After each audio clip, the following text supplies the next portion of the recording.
Hey everybody, welcome so much to Healthy Aging Week 2. We're talking all about hormones, or as I would probably call them, hormones. Every woman here is probably like, yep, I've had a point in my life when they were hormones, and it seems like a complicated puzzle that nobody can figure out. And I'm Cam, I'm your Healthy Aging Coach. I'm so excited to have you here today, as well as Kipp. She is an APRN, that's an Advanced Registered Nurse Practitioner, and she's been in the hormone biz for a long time. She knows what she's talking about. And a little bragging, she is my practitioner. I spent probably 3 years after having surgery trying to find a doctor that would listen to me and that would look at what I was going on and look at everything and would help me. And she helped me. I'm here today because she helped me get my energy back, my mojo, if you will. Been watching that Austin Powers. So it's exciting to have her here because she's truly helped me so much, because a friend insisted that I go. This is my way of insisting that you find people like Catherine and listen to her, because they know what they're talking about. So welcome, Catherine. Thank you so much for having us coming on the call today. Thank you for having me.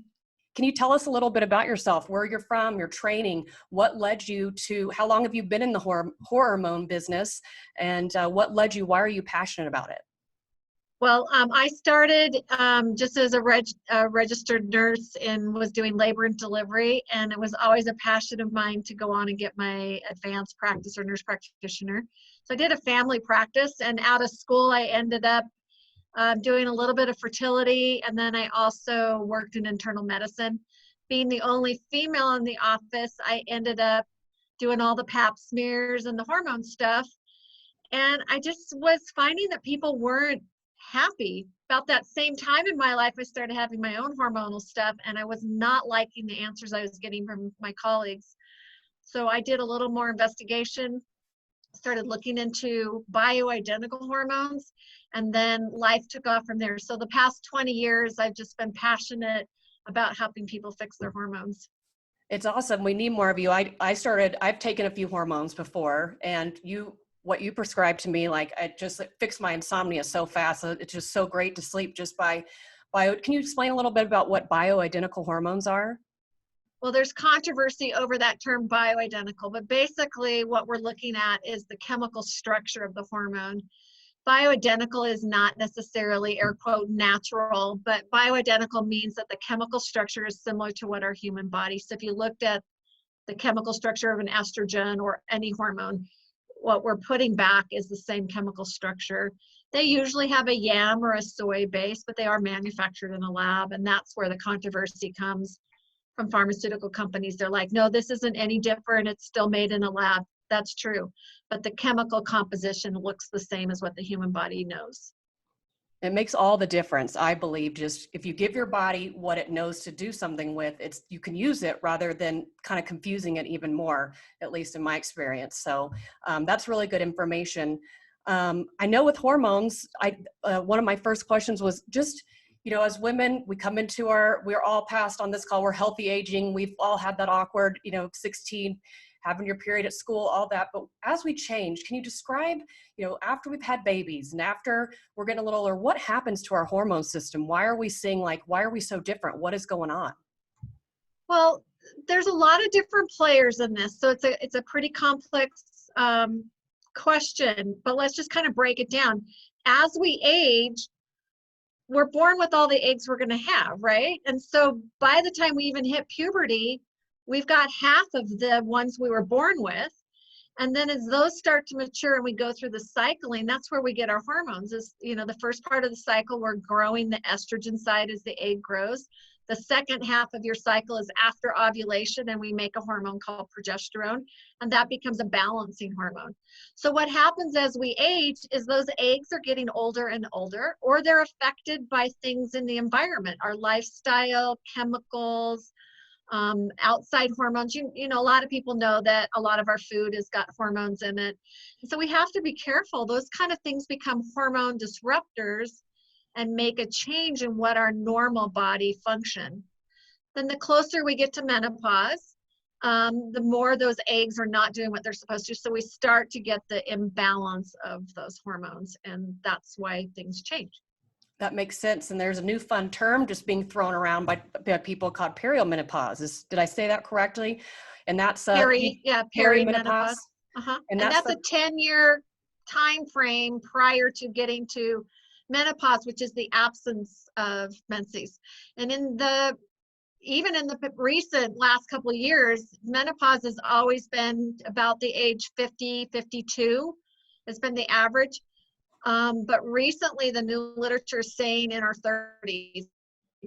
Wow, did you just say in our 30s? Menopause, which is Wow, scary. it is scary. Yes.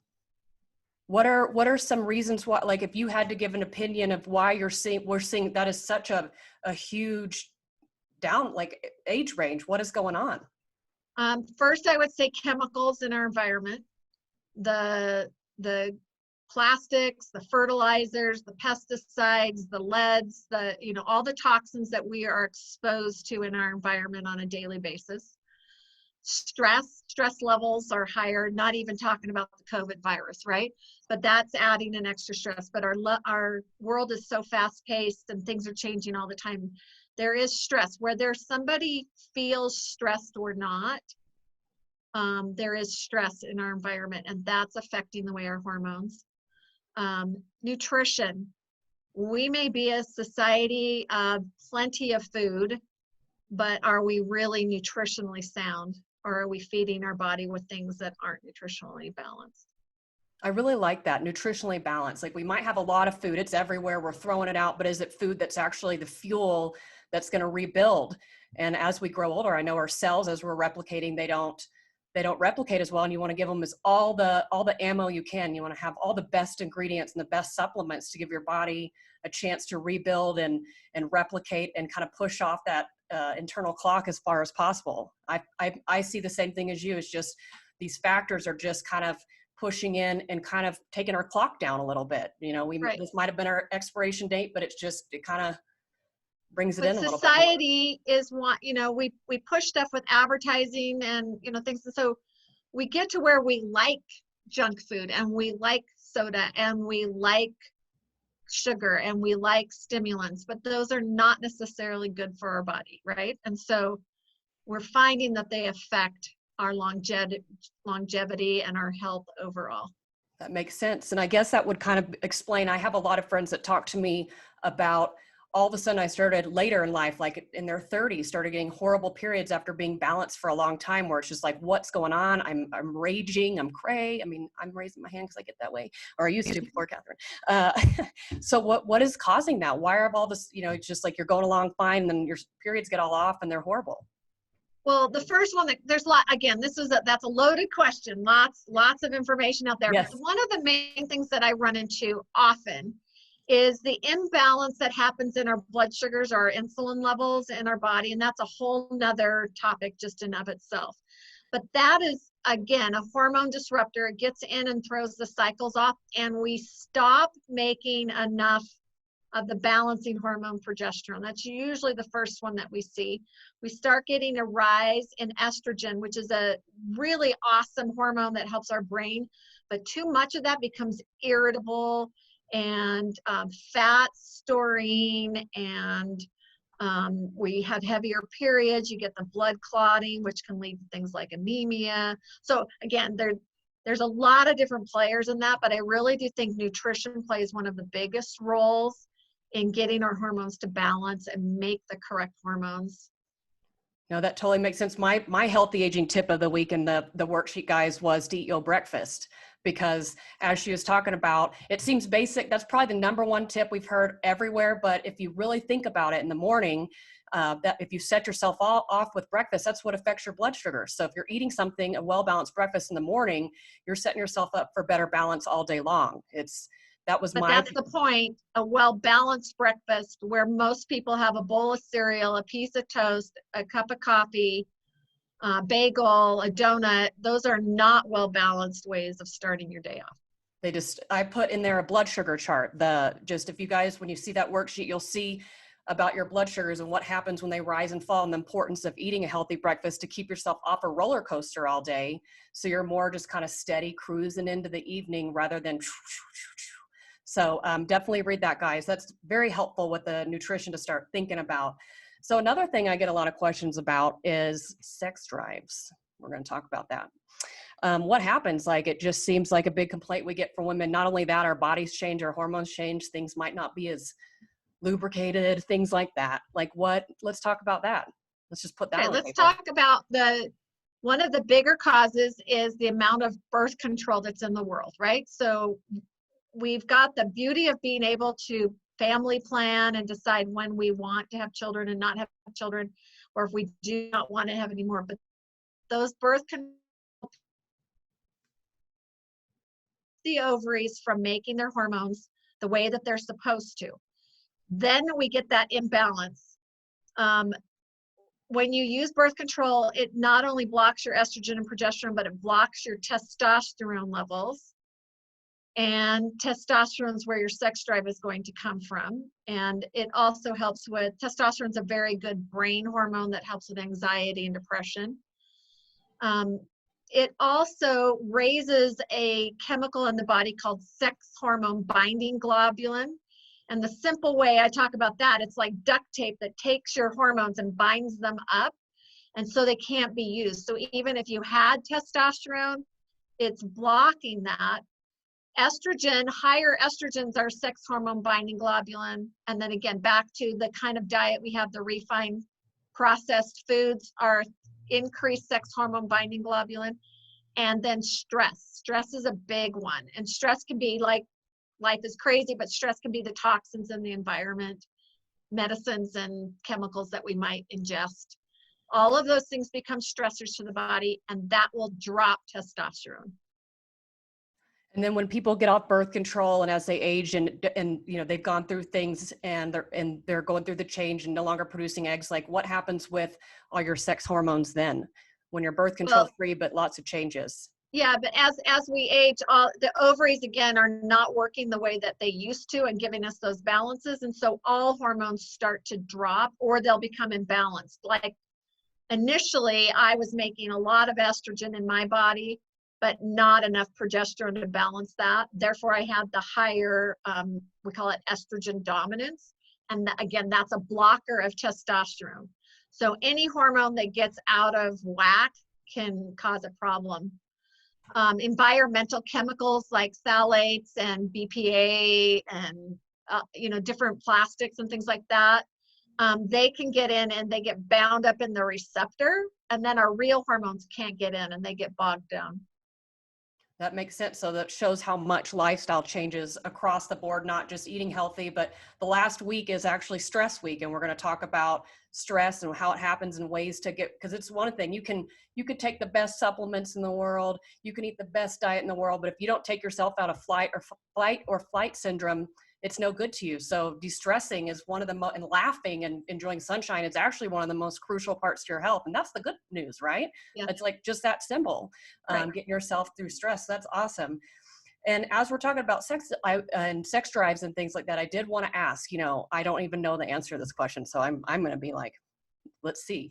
But as we age, we think about anti-wrinkle cream and moisturizers on our face to prevent wrinkles and to keep everything looking fresh and everything like that. So is there any kind of anti-aging, cream for your, yeah.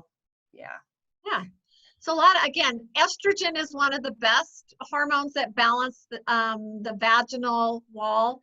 Inside the vagina is all these little folds called rugae folds, and they flatten out as we get older. And so we get less moisture. So I don't like estradiol for the vaginal area, which is the main estrogen, but I like the estriol, which is a weaker estrogen. Hyaluronic acid is also very helpful and supportive. You hear the word acid and it sounds like it'd be burny, but it's very soothing. We use the hyaluronic acid in face creams all the time. You can put that in the vagina and that will help balance that. We do a compounded cream where we send it to a compounding pharmacy and they'll make a little estriol, the weak estrogen, and the hyaluronic acid, maybe a little testosterone in there, and that helps build up that muscle. Other things that are supportive, there's actually machines that are a radio frequency, high energy type of thing that can strengthen up the tone and build the collagen back up in those areas so that we naturally make the moisture again. It's a little pricey, but there are fabulous things that are on the market to help us with vaginal health. Urinary incontinence is another big thing that happens as our hormones change. But so there's some new techniques on the market that are fabulous for fixing problems. No, I love that. I definitely notice that changes. The kids will be like, "You want to jump on the trampoline?" I'm like, "Ooh, I don't know. Yeah. I might have to go to the bathroom." Yeah. So that's actually that. I have a bottle of that acid stuff because that's the stuff that's in her joints that lubricates her joints. It's a natural compound, and you can put it on your face, and it's just, I love it. And so I didn't know. So you can just, is that a great, like, an anti-aging? Can you put it as a prevention on before, or like, is it kind of like your little anti-wrinkle cream everywhere? Okay. I think you can. I don't know any reason why. I know there's like hyaluronic acid you can take in capsules. I don't know that I'd stick it in your vagina if that would do the same thing. But if you were to take a oral hyaluronic acid and just see how that helps, I know, again, like you said, it's really good for joints. But we're just hydrating the different cellular functions of our body, and it helps. That's interesting. That's not talked about a lot. I was on a conversation with one of my friend's aunts, and she started bringing up all these things that has happened to her after menopause. And that was, I was like, I never thought that, you don't want anti-aging here and anti-aging there, I had no idea. So that's good information to think about, just preventative towards that. What can you do? And it seems like with it being hydrating, drinking, making sure water is a really important part of your life. Right. And just one more little thought on that, Cameron, is, you know, personal sexual relationships are part of a couple's relationship. And if you have tenderness or pain or discomfort with intercourse, then of course we don't want to do that. And that starts affecting relationships. And I like to make sure that we're tackling that, because I don't want to get to the point where somebody is avoiding that and it's messing up with their relationship. So I think vaginal health is more than just an anti-aging. I think it really has to do with relationships too.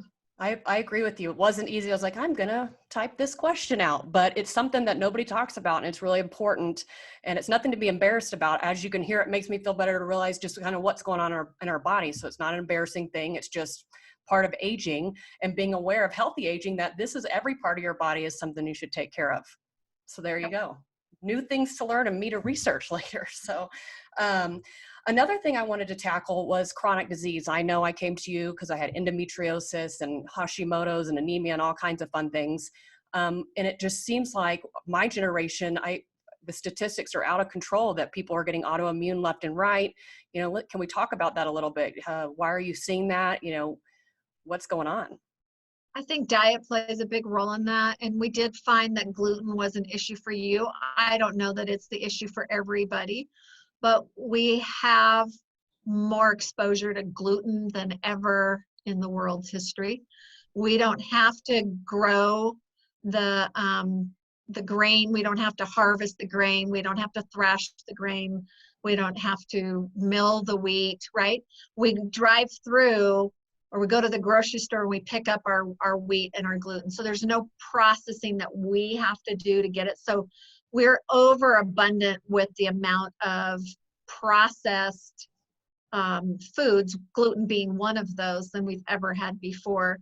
Not only to mention the genetically modified grains that we're seeing, but the higher amounts of sugar, the higher amounts of gluten, the less that we eat whole vegetables. I mean, even if you're having a potato, is it in the form of a French fry? Or, we need to make sure we're eating real food, because those things are messing with our cellular reactions, and we're getting lots of inflammation. The body doesn't know how to handle it, so it goes into overdrive.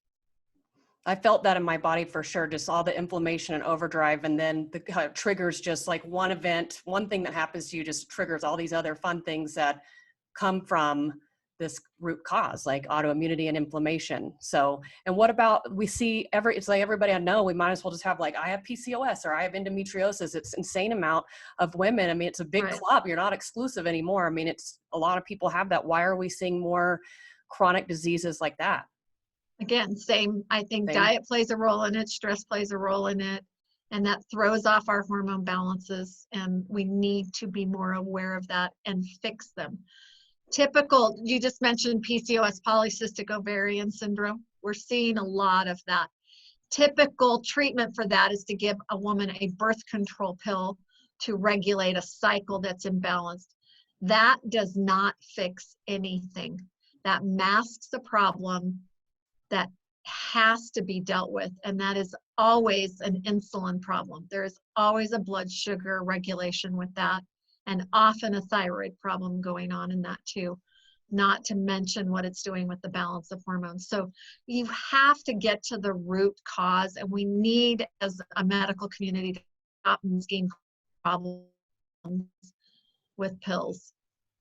I agree. My option, I went 3 or 4 years to different doctors after my surgery, and they basically had antidepressants to help with PMS and birth control pills. Those were the only 2 options. There couldn't possibly be anything going on. And what the difference is, guys, and what I want to talk a little bit about blood work in a second, is what I know is Catherine, I went and got my blood work done at the doctor, and they took the panel, and they said, and I had some weird thyroid things going on. And I went to Catherine, and there's a lot of things you can test. Antibodies. She wanted a deeper look into my blood work, is what I would call it, just instead of the flat line.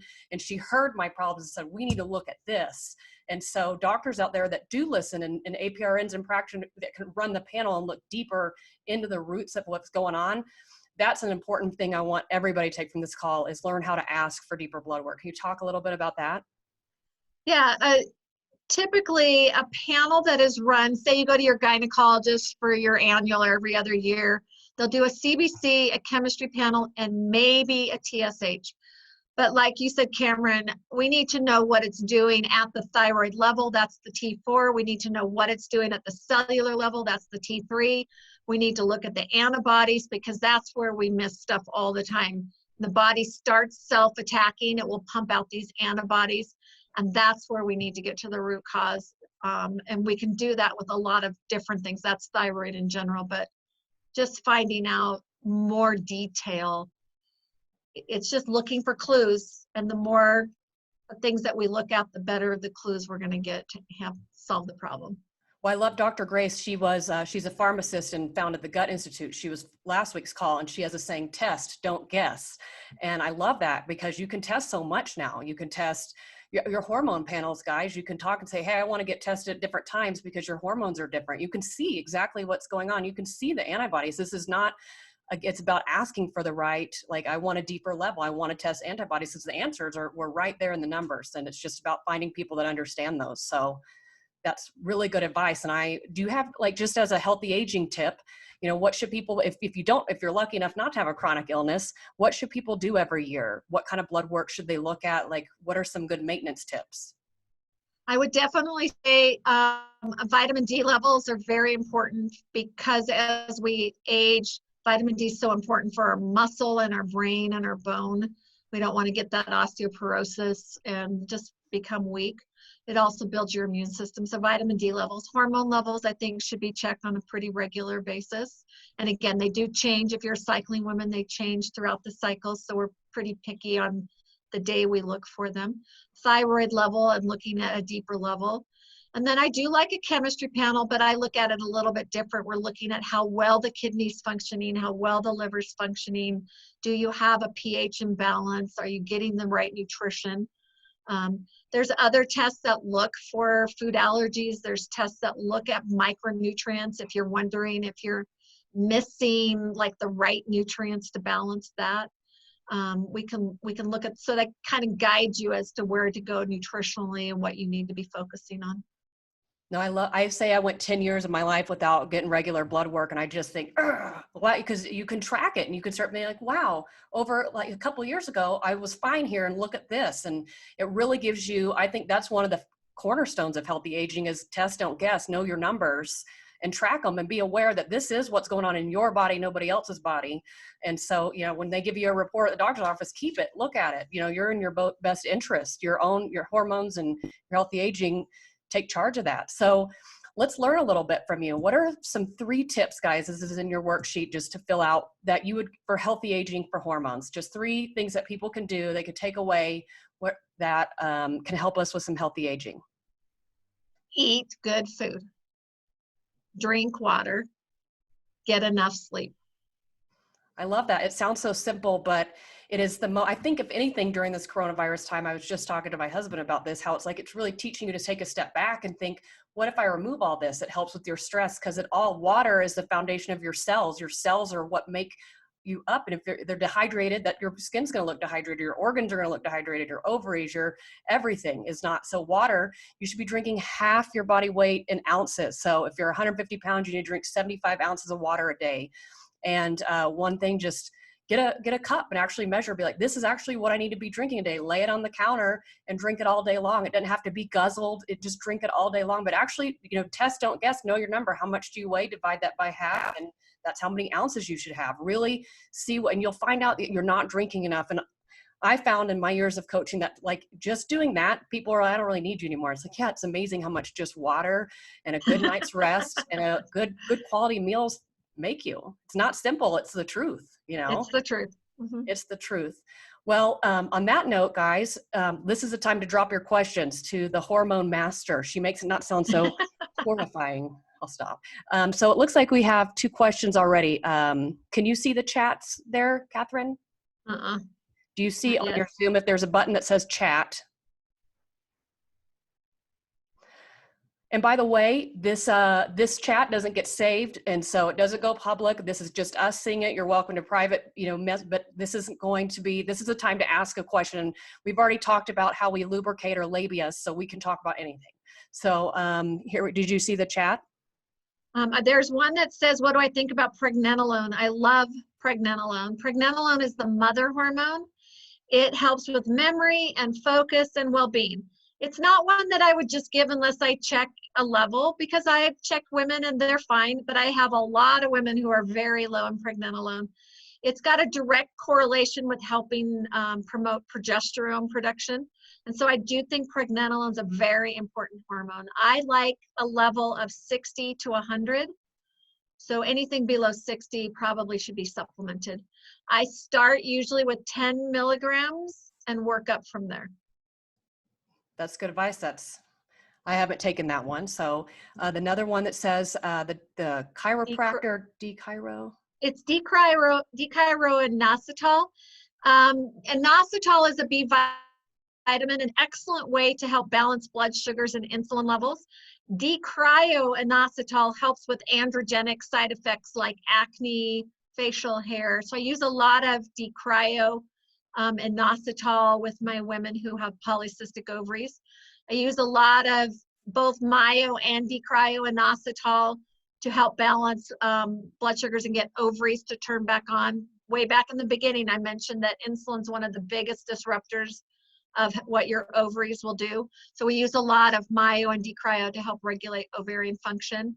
I take inositol. I don't take D-cryo-inositol because I don't have the androgenic side effects. But I just take regular inositol, which is a B vitamin, to help regulate my blood sugars. Cool. Learning a lot of new stuff today. I like it. What can be done for, let's see, incontinence? I saw something with incontinence. Yes. Again, Kegel exercises, but they're kind of hard. I do like the radio frequency. My colleague that I recommend my clients to has a machine called the Votiva machine, which is a radio frequency wand. Also balancing estrogen. The better estrogen levels you have, again, not too high, not too low, regulates the amount of collagen that you have around the sphincter of the bladder to help with incontinence. But as we age and as we've had babies, damage is done there. So I found that the Votiva or the radio frequency does help tighten that back up and get that back to normal. I saw they sell weights. So if you don't want to do Kegels, you can actually put these little, like, they're made to go vaginal weights in. Pop right in there, and you just hold them in and do some weightlifting. Then that's there's a question, how do you combat night sweats? Okay, my first thing with night sweats is double check and see how much sugar you're eating, because if you're eating a lot of sugar, that's probably where your night sweats are coming. If you're heading into perimenopause or getting closer to menopause, chances are your progesterone is out of whack. That was the first hormone that goes. We'd have those levels checked and see where your progesterone is and then supplement that. Anyway, that's kind of the basic. That fixed mine. Yeah. I have good balanced hormones, but I was getting night sweats around the holiday time frame because I was eating way too much sugar. Got that out of my diet and they went away. So don't underestimate that. It's amazing. And I think above, what's the recommendation do you have for irritability in menopause? Hormone balancing. Irritability, like mood type of stuff, is often secondary to just the hormones being in balance. So getting them tested and taking specific creams and stuff, what your body says. Again, progesterone's the first hormone that goes away, and that's the one that's a calming. Progesterone increases GABA in the brain. So lower levels of progesterone, usually we see more irritability.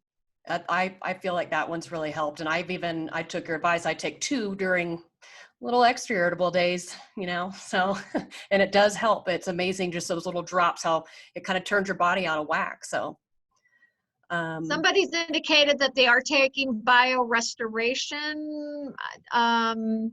using progesterone for 7 days prior to the period and testosterone, and made you cry as hell. Well, it certainly can be that those hormones are not balanced the way they need to. So just because something is good, it doesn't mean you're balanced. So I double check and make sure you're balanced.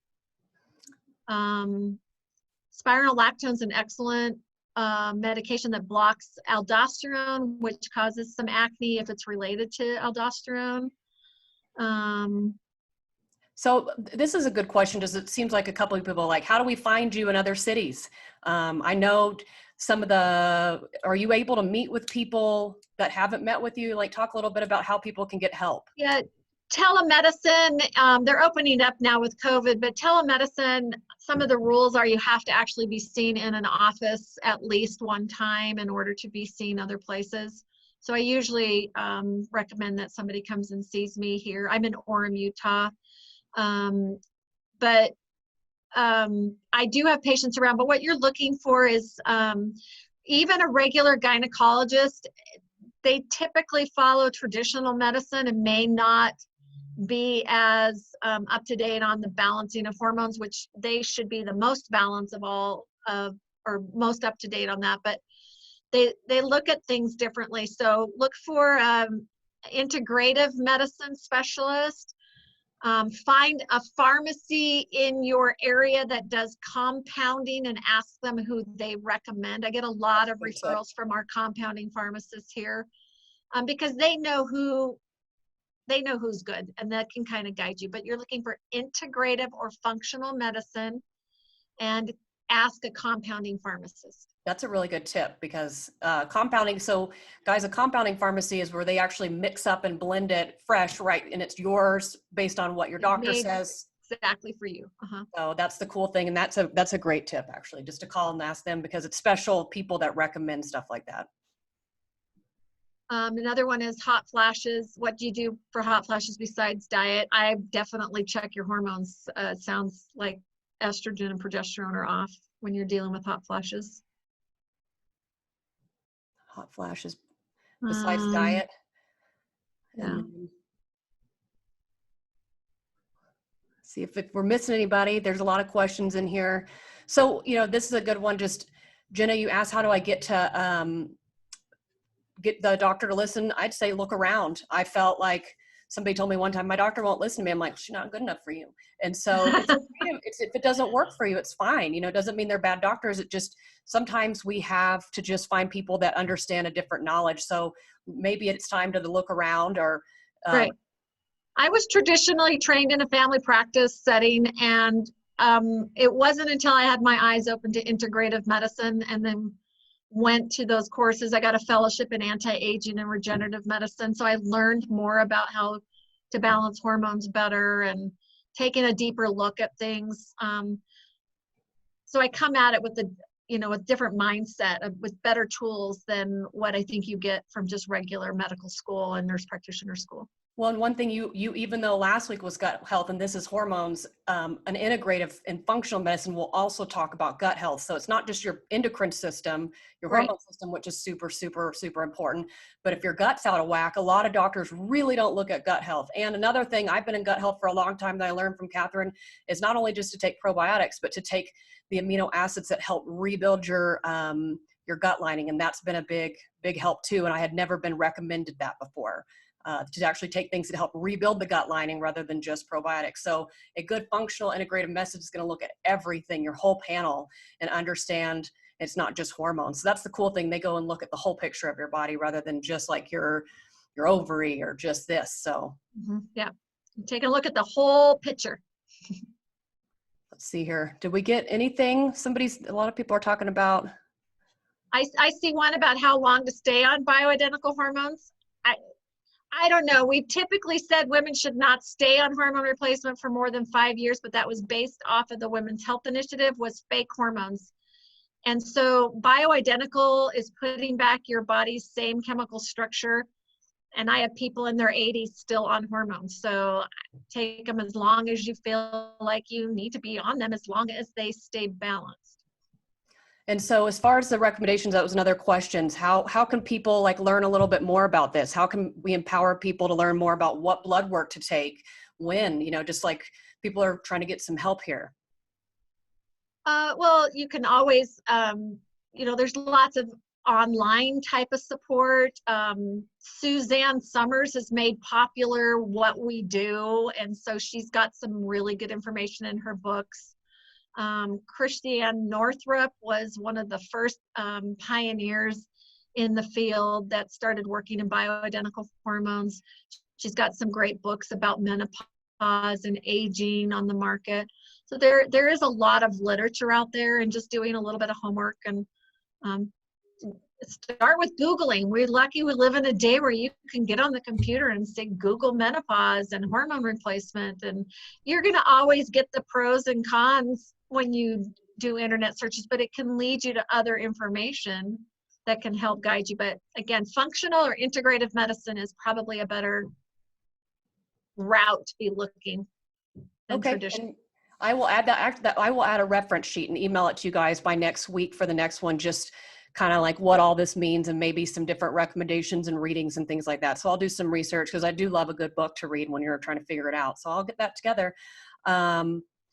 Well, I think we have time for one more question, and I definitely want to get you back to your clients. She's on here to the goodness of her heart, so I really appreciate it. What about, we didn't talk on breast health at all. That might be a good way to wrap up let's talk about boobies. Yeah, so lumpy breasts is the question. What do you do if you have lumpy breast tissue? Well, it just depends. Some of us just have lumpy breast tissue. The breasts are a lot of fatty area, and we worry about breast cancer, and we need to be doing our self-monitoring. But lumpy breast can be an indication that you have too much estrogen in your system, and it's causing things to be out of balance. Caffeine is another thing that causes lumpy breasts. And then again, lots of chemicals in the environment. So detoxing the system, taking caffeine out, which includes chocolate and sodas and high energy drinks, all those kind of things can help with that. Making sure, again, balancing your hormones, those are all very important. But don't minimize getting your breast exams done properly. It's very important. So there's no cream that can keep your boob from falling inside your armpit? Not yet? Dang. All right. Well, maybe we should try to work on that. I don't know. Yeah, that'll be next. I say, do you get testing an ultrasound versus a mammogram for boobs? That'll be a good one. Mammogram is typical, and most of the mammograms have gotten more advanced. An ultrasound is usually done if there's anything suspicious on a mammogram, so it's usually a follow-up test. I personally have moved over to doing thermography. Thermography is a heat imaging where they can pick up something because the heat changes in the breast 10 years before even a lump will appear. Oh, and so then we can start nutritionally to detox, things like that, to change those like estrogen levels in the system. So that's a really good aging tip, is just, that's a good, 10 years before. Wow. Yeah. So you have to have a facility that does good. So it's called thermography or thermometry.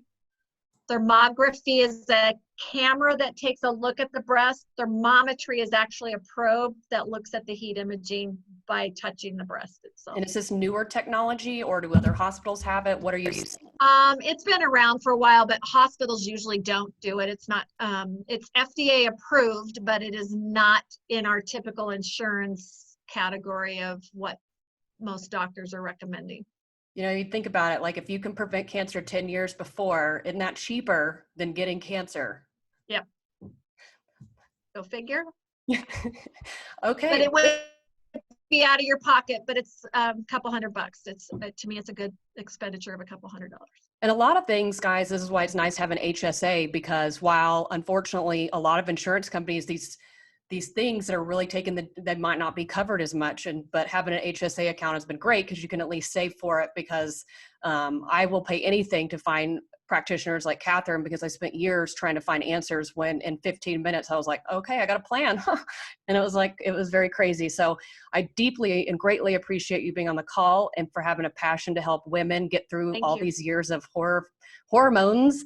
It's been really awesome. She is the best, I agree. And thank you so much. And I look forward to keep getting healthier with you. Guys, thanks for tuning in. Okay, Next thank you. week is going to be all about Eastern medicine. We have an acupuncturist come on. She's a master in Eastern medicine. She does acupuncture and is very well knowledgeable of herbs. So this is a great time to just learn about what are these alternative things that we're hearing about and ask your questions. So thank you again. It's been so much fun. I really Excellent. appreciate everybody. Enjoy Thanks, the rest of Cameron. the day. Bye, Okay. everybody. Bye-bye.